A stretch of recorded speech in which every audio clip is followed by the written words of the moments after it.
La noche de difuntos me despertó a no sé qué hora el doble de las campanas. Su tañido monótono y eterno me trajo a las mientes esta tradición que oí hace poco en Soria. Intenté dormir de nuevo, imposible. Una vez aguijoneada la imaginación, es un caballo que se desboca y al que no sirve tirarle de la rienda. Por pasar el rato me decidí a escribirla, como en efecto lo hice. Yo la oí en el mismo lugar en que acaeció, y la he escrito volviendo algunas veces la cabeza con miedo cuando sentía crujir los cristales de mi balcón estremecidos por el aire frío de la noche. Sea de ello lo que quiera, ahí va como el caballo de copas. Atad los perros, haced la señal con las trompas para que se reúnan los cazadores y demos la vuelta a la ciudad. La noche se acerca. Es día de Todos los Santos y estamos en el Monte de las Ánimas. ¿Tan pronto? A ser otro día, no dejara yo de concluir con ese rebaño de lobos que las nieves del Moncayo han arrojado de sus madrigueras. Pero hoy es imposible.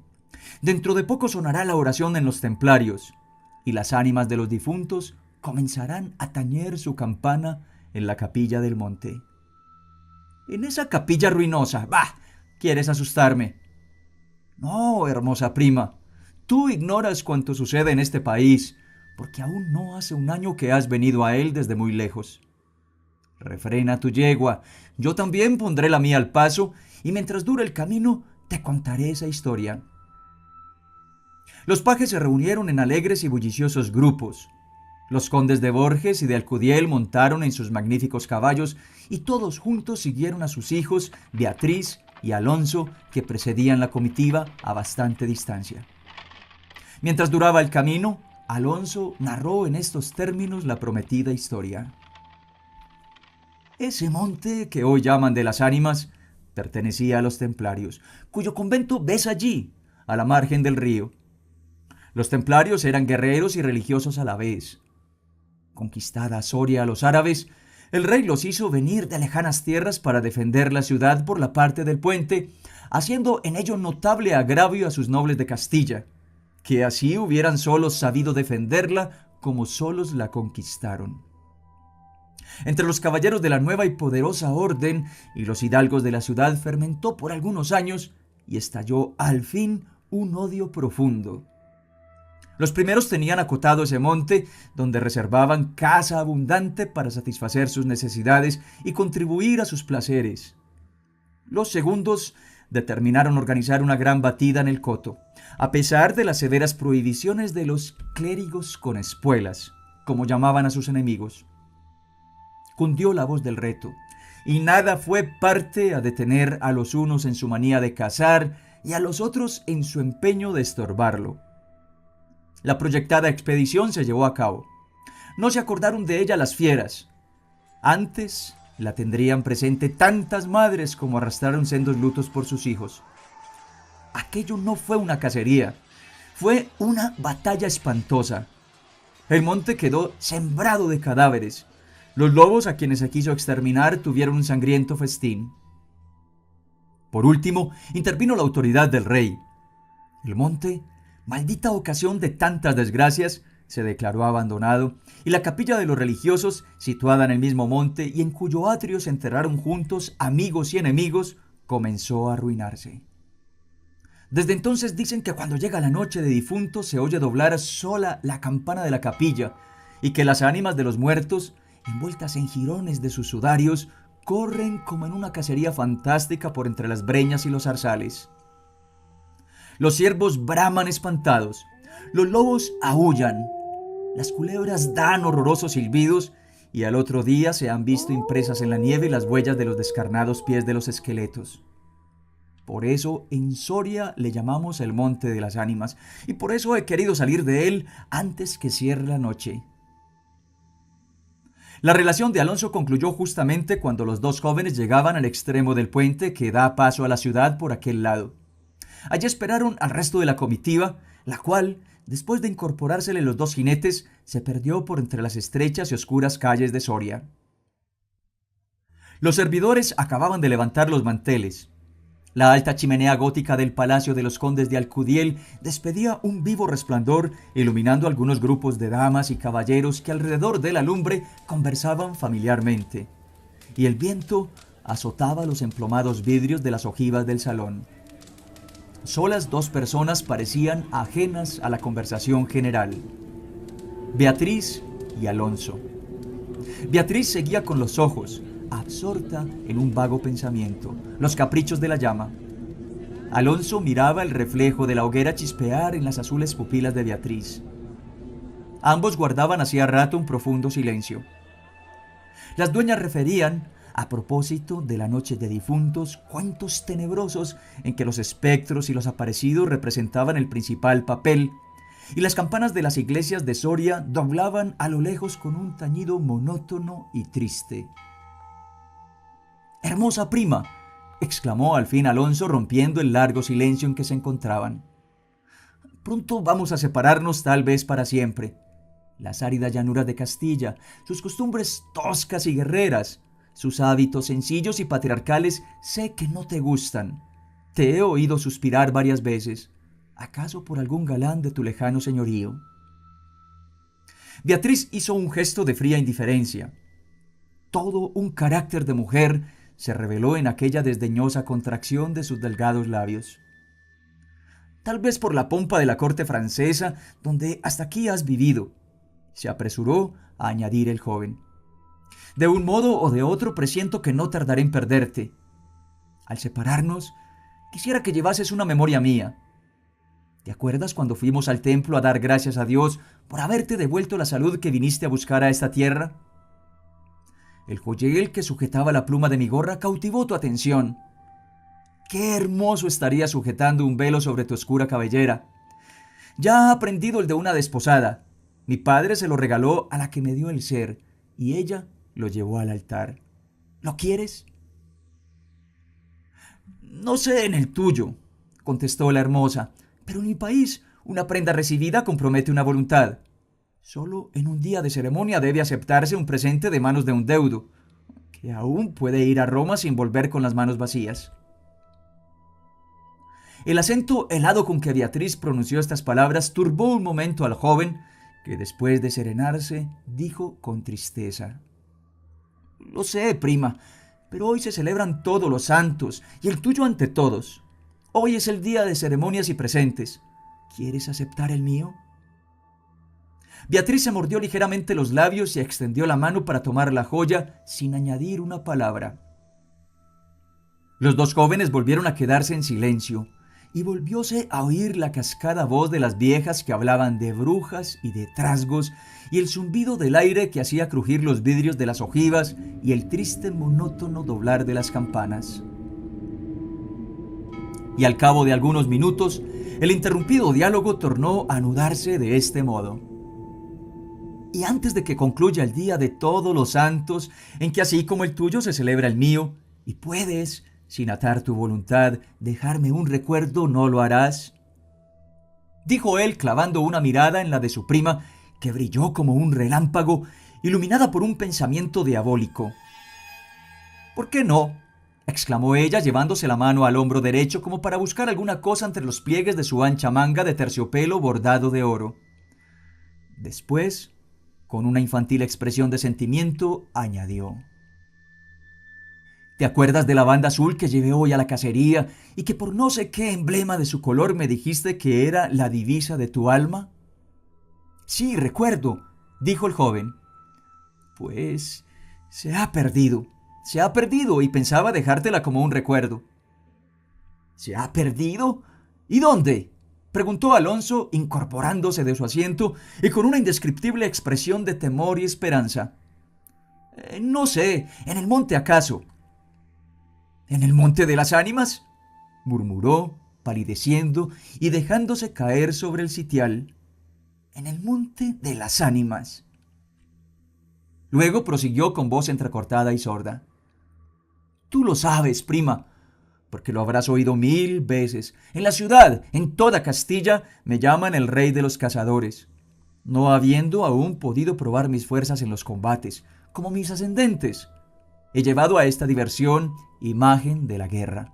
todos los bríos de mi juventud, todo el ardor hereditario en mi raza. La alfombra que pisan tus pies son despojos de fieras que he muerto por mi mano. Yo conozco sus guaridas y sus costumbres, y he combatido con ellas de día y de noche, a pie y a caballo, solo y en batida, y nadie dirá que me ha visto huir el peligro en ninguna ocasión. Otra noche volaría por esa banda, y volaría gozoso como a una fiesta. Y, sin embargo, esta noche, ¿a qué ocultártelo? Tengo miedo. ¿Oyes? Las campanas doblan. La oración ha sonado en San Juan del Duero. Las ánimas del monte comenzarán ahora a levantar sus amarillentos cráneos de entre las malezas que cubren sus fosas. Las ánimas, cuya sola vista puede helar de horror la sangre del más valiente, tornar sus cabellos blancos o arrebatarle en el torbellino de su fantástica carrera como una hoja que arrastra el viento sin que se sepa a dónde. Mientras el joven hablaba, una sonrisa imperceptible se dibujó en los labios de Beatriz, que cuando hubo concluido exclamó con un tono indiferente y mientras atizaba el fuego del hogar, donde saltaba y crujía la leña, arrojando chispas de mil colores. «Oh, eso, de ningún modo, primo, qué locura, ir ahora al monte por semejante friolera. Una noche tan oscura, noche de difuntos y cuajado el camino de lobos». Al decir esta última frase, la recargó de un modo tan especial que Alonso no pudo menos de comprender toda su amarga ironía. Movido como un resorte, se puso de pie, se pasó la mano por la frente como para arrancarse el miedo que estaba en su cabeza y no en su corazón, y con voz firme exclamó, dirigiéndose a la hermosa, que estaba aún inclinada sobre el hogar, entreteniéndose en revolver el fuego: «Adiós, Beatriz, adiós, hasta pronto». «¡Alonso! ¡Alonso!», dijo ésta, volviéndose con rapidez, pero cuando quiso o aparentó querer detenerle, el joven había desaparecido. A los pocos minutos se oyó el rumor de un caballo que se alejaba al galope.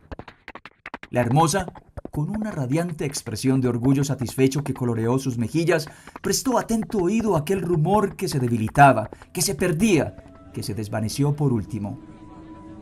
Las viejas, en tanto, continuaban en sus cuentos de ánimas aparecidas. El aire zumbaba en los vidrios del balcón y las campanas de la ciudad doblaban a lo lejos.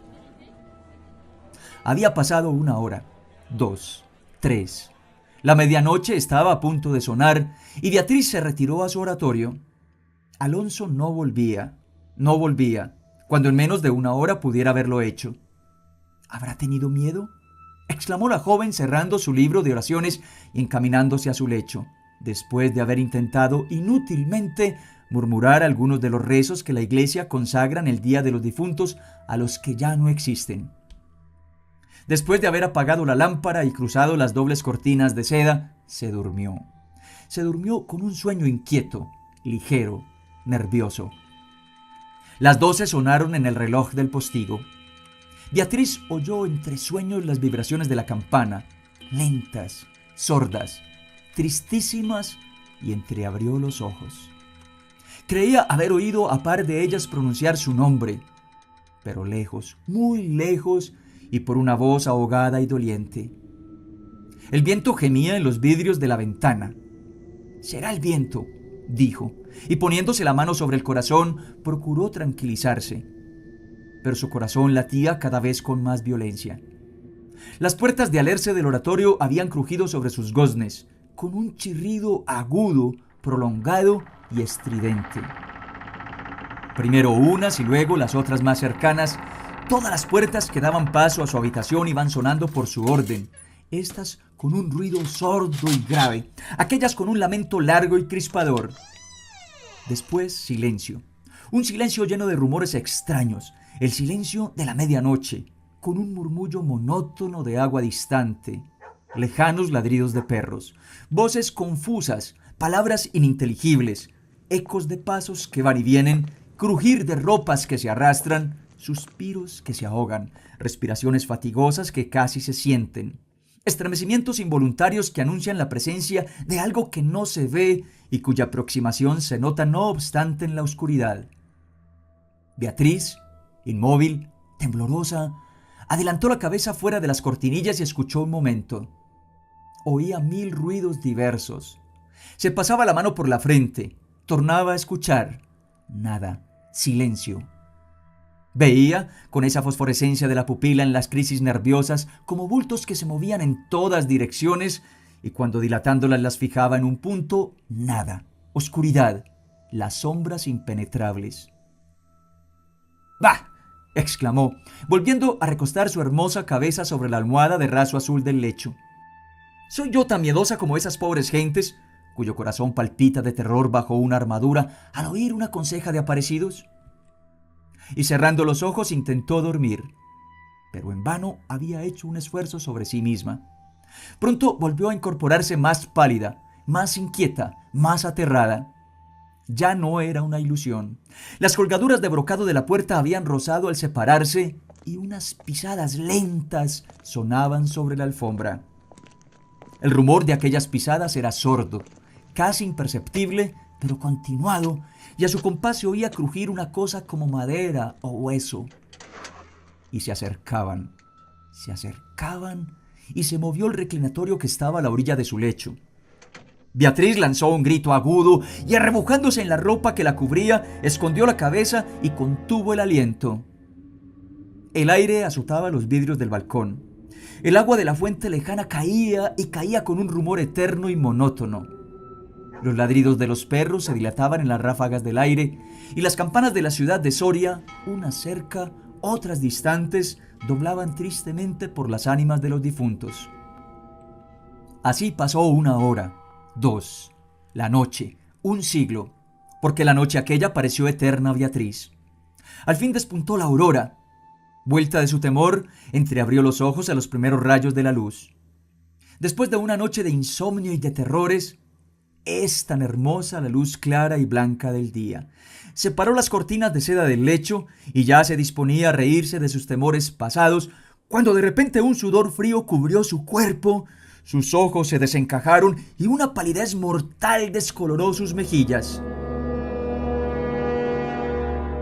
Sobre el reclinatorio había visto sangrienta y desgarrada la banda azul que perdiera en el monte, la banda azul que fue a buscar a Alonso. Cuando sus servidores llegaron despavoridos a noticiarle la muerte del primogénito de Alcudiel, que a la mañana había aparecido devorado por los lobos entre las malezas del Monte de las Ánimas, la encontraron inmóvil, crispada, asida con ambas manos a una de las columnas de ébano del lecho, desencajados los ojos, entreabierta la boca, blancos los labios, rígidos los miembros, muerta, muerta de horror.